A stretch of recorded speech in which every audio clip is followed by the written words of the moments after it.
Hello friends, आज हम कक्षा 10 के गणित के चैप्टर त्रिकोणमिति का परिचय का प्रश्नावली 8.1 पढ़ने से पहले हम उसके बारे में कुछ बेसिक जानकारी लेंगे, जिसमें हमारी पहली हेडिंग है समकोण त्रिभुज। अब देखिए, समकोण त्रिभुज की जो परिभाषा होती है कि ऐसा त्रिभुज जिसका एक कोण 90 अंश होता है उसे हम समकोण त्रिभुज कहते हैं। जैसा कि फिगर खींचा गया है ABC, इसमें इसका कोण B कितने अंश का है? 90 अंश का है। तो जिस त्रिभुज में एक कोण 90 अंश का होता है उस त्रिभुज को हम समकोण त्रिभुज कहते हैं। अब आते हैं अगली हेडिंग पर। अगली हेडिंग कर्ण है। कर्ण जिसकी परिभाषा है किसी समकोण त्रिभुज में 90 अंश के सामने की जो भुजा होगी उस भुजा को हम कर्ण कहते हैं। तो यह हमारा त्रिभुज ABC है, इसमें कोण भी 90 अंश है। 90 अंश के सामने की भुजा AC है। अब यह भुजा AC क्या कहलाएगी? कर्ण कहलाएगी। अब इसके बाद देखिए, आते हैं अगली हेडिंग पर, लंब पर। तो लंब की परिभाषा होती है किसी समकोण त्रिभुज में जो कोण लिया जाता है उस कोण के सामने की भुजा लंब कहलाती है। तो इस समकोण त्रिभुज ABC में कोण A लिया गया तो कोण A के सामने की भुजा लंब होगी। अगर हम कोण C लेते हैं तो कोण C के सामने की भुजा यह AB क्या हो जाएगी? लंब हो जाएगी।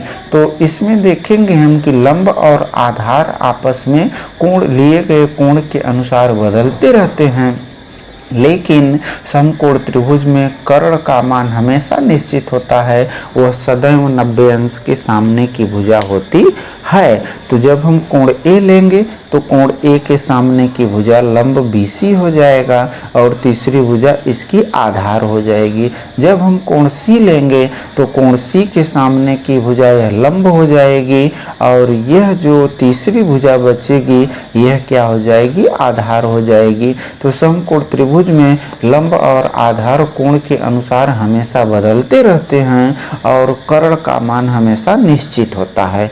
अब आते हैं अगली हेडिंग त्रिकोणमिति अनुपात पर। तो त्रिकोणमिति अनुपात की जो परिभाषा बनती है वह है किसी समकोण त्रिभुज के लंब, आधार और कर्ण में संबंध व्यक्त करने वाले अनुपात को त्रिकोणमिति अनुपात कहते हैं। अब त्रिकोणमिति अनुपात की संख्या हमारी 6 होती है, ठीक है। अब हमारे 6 त्रिकोणमिति अनुपात होते हैं, जिसमें हमारा पहला क्या होता है? साइन। पहला अनुपात क्या होता है? साइन। दूसरा अनुपात क्या होता है? कॉस। तीसरा अनुपात क्या होता है? टैन। चौथा अनुपात क्या होता है? काट। पांचवा अनुपात क्या होता है? सेक। और छठवां अनुपात क्या होता है? कोसेक होता है, ठीक है। यह हमारे 6 त्रिकोणमिति अनुपात होते हैं। अब हमें इन 6 त्रिकोणमिति अनुपातों का मान लिखना होगा, इससे फार्मूला निकालना होगा। अब फार्मूला निकालने के लिए हमारे पास एक नियम होता है, जैसे यह हम कहते हैं LAL बटे यह होता है हमारा KA, ठीक। जहाँ पर L का मतलब क्या होता है? लंब होता है, ठीक है। और A का मतलब क्या होता है? आधार होता है।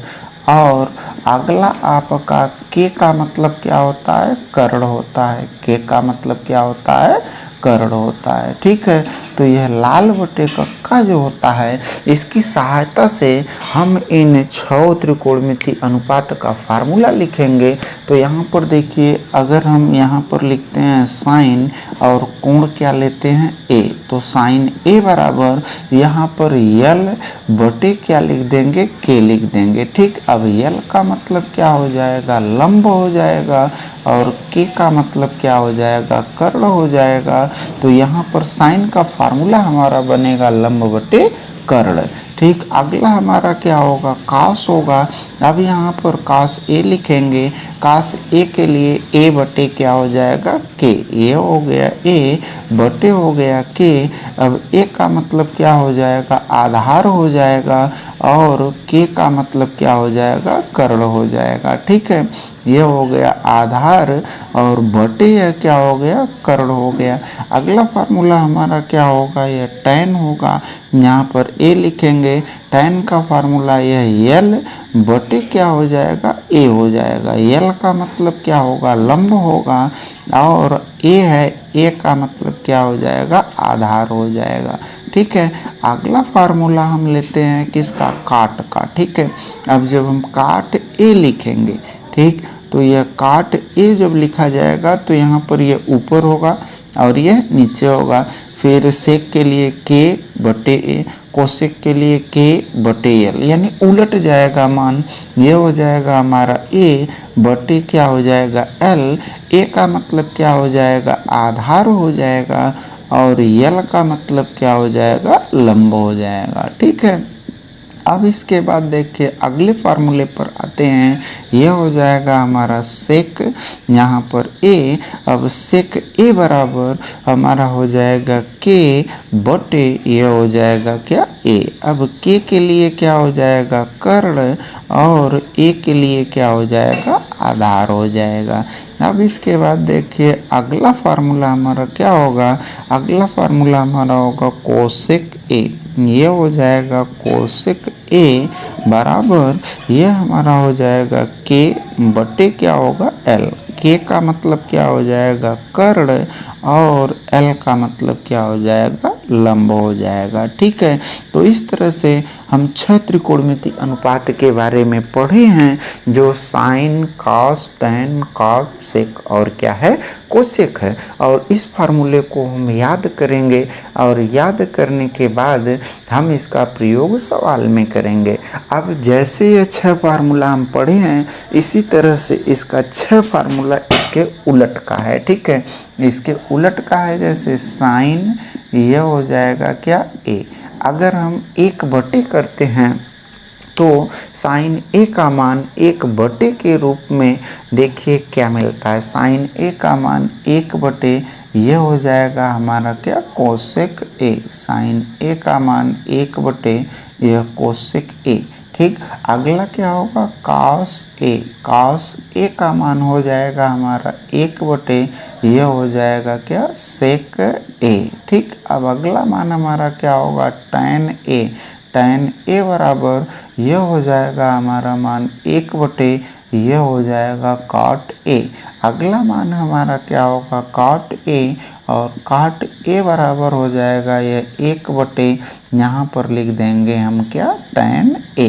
अगला मान हमारा क्या होगा, सेक ए, और सेक ए बराबर हमारा मान हो जाएगा 1/, यह हो जाएगा कॉस ए। अगला मान हमारा क्या होगा, कोसेक ए। अगला मान क्या होगा, कोसेक ए, यह बराबर हो जाएगा 1/, यहाँ पर हो जाएगा साइन ए। ठीक है, तो ये हो गया इसके विपरीत का फार्मूला, यानी साइन ए बराबर 1/, कोसेक ए, कास ए बराबर 1/, सेक ए, टैन ए बराबर 1/, काट ए, काट ए बराबर 1/, टैन ए, सेक ए बराबर 1/, कॉस ए, और कोसेक ए बराबर 1/, साइन ए। इस तरह से आप इतने फार्मूले को याद करेंगे, जिससे आपको प्रश्नावली 8.1 के प्रश्न को हल करने में आसानी हो। ठीक, इन सब फार्मूलों को आप याद करेंगे।